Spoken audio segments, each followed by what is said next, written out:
I recently made a quick spring break trip to Mexico with the family. We flew into Cancun and we were driven 1 hour to Playa del Carmen. We stayed at the Xcaret resort. The family had a great time, soaking up the weather, the culture, the food, the attractions. There was a lot of climbing, swimming, interaction with wildlife, high adventure like zip lines, ATVs, off-road vehicles, snorkeling. The weather, the beaches, the laid-back atmosphere rivaled that which I experienced on trips to Hawaii. The people were absolutely wonderful, warm and welcoming, and going above and beyond to ensure that you and your family enjoy yourself.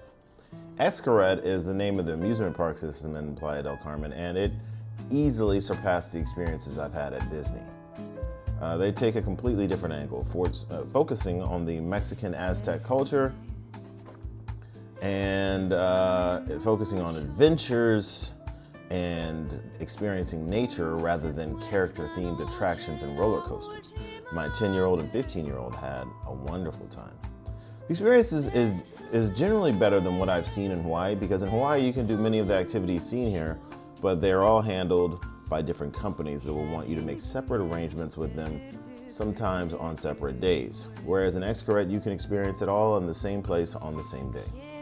Included in your trip is the privilege to eat whatever you want, whenever you want. Waiter serving you the entire time. It's unbelievable. The food was high quality and all-inclusive.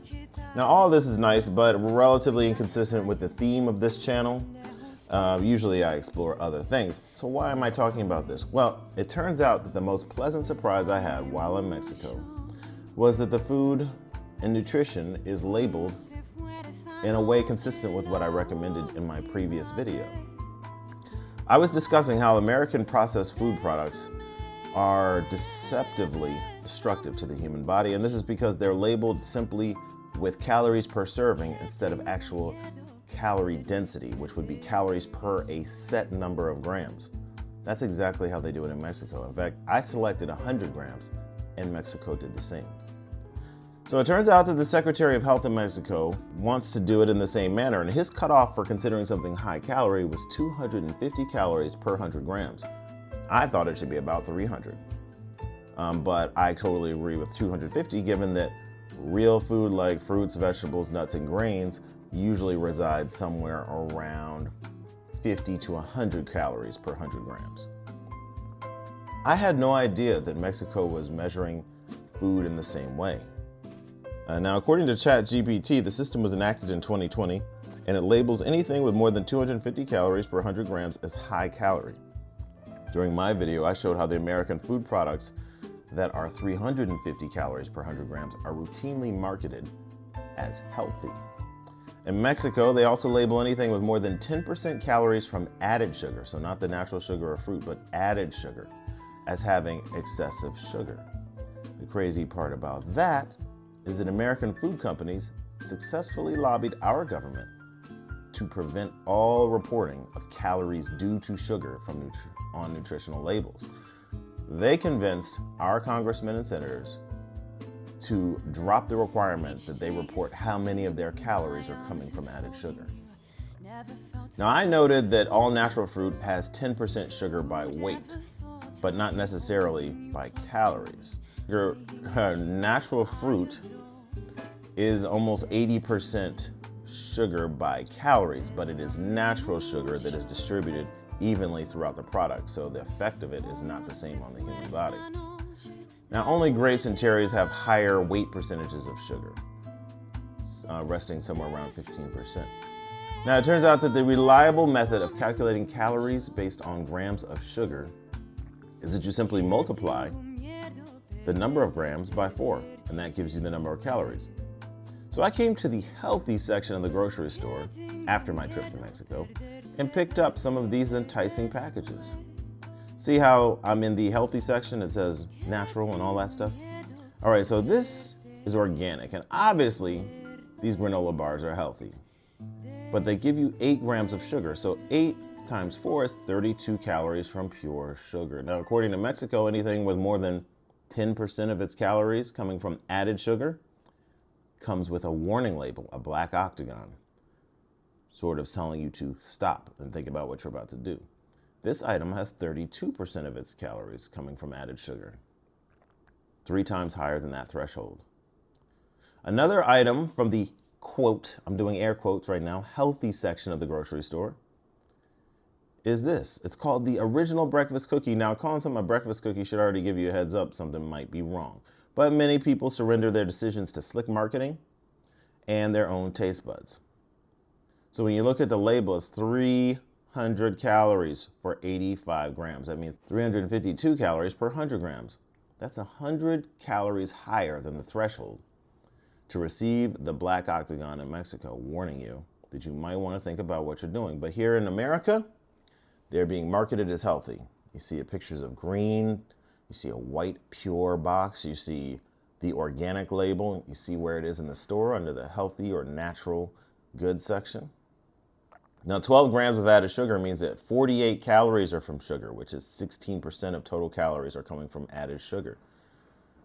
That's 6% higher than the threshold to get another black warning for excessive sugar. So that's 2 warning labels in Mexico. But in the United States, it gets put in the health food section. So in other words, in Mexico, items like this come with a black octagon and a warning that the calories are too high and the added sugar is too high. In America, the corporations have stopped any discussion of calories due to added sugar, and they instead have marketed high calorie and high sugar items as healthy by setting them aside in the healthy section of the grocery store.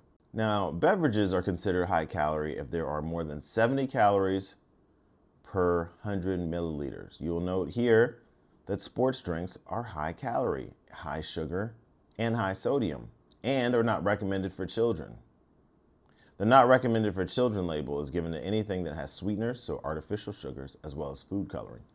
In America, artificial sweeteners and food coloring are not even discussed as issues that might be hurting children. Now, the fact that similar labels have not been used by the United States government represents a clear demonstration that the political will in our country does not belong to the people and is not focused on protecting the people. Instead, political power is wielded by the corporations that will profit the most from whatever decision is made.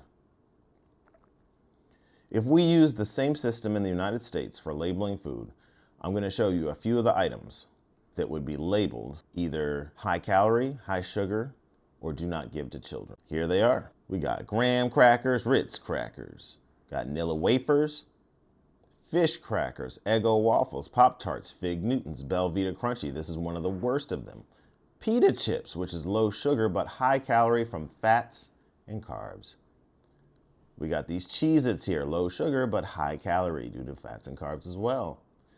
They even sneak added sugars into craisins, 24 grams of added sugar, which means 50% of all calories.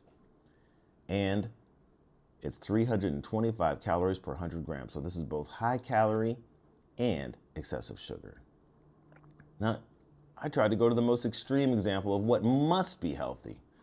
These thin wheat crackers, which are in the health section. They have the organic label, they have pictures of wheat, they're clearly healthy, but what do you know? 466 calories per 100 grams, extremely high calorie. A whole 200 calories per 100 grams higher than the threshold to be marked with the excessive calorie octagon in Mexico. So again, if you want the best health outcomes, you have to subject American food products to a lot of scrutiny.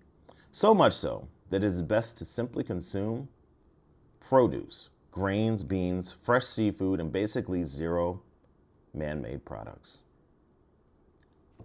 Check out my last video if you want a little more detail on that. This video right here in the top corner. All right, I'll talk to you next time.